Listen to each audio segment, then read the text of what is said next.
Experts in economic development gathering in Lansing today to talk about the future of business in Michigan. The panel discussion hosted by the Michigan State University Institute for Public Policy explores a critical question.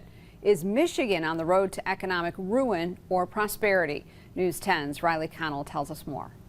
Experts in economics from across the state of Michigan say lawmakers are at a crossroads. More or less money for business incentives. And they say whatever choice they make could have a major impact on the future of Michigan's economic health. Well, a lot of times now in this day and age, economic incentives and their use can be somewhat controversial.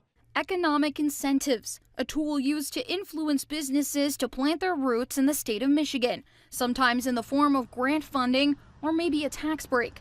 State lawmakers might cut funding for those incentives in half if a new proposal is passed through the state legislature, using that money instead for community needs. Potentially what's in it for you is that there's more job creation.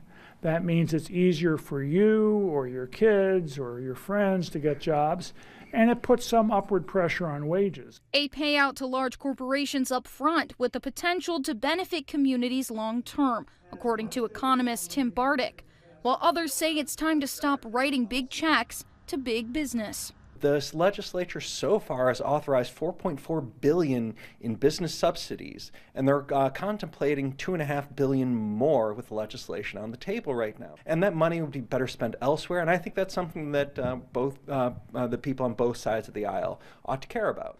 An economic future left in lawmakers' hands, hoping for economic prosperity in the end. In Lansing, Riley Connell, News 10.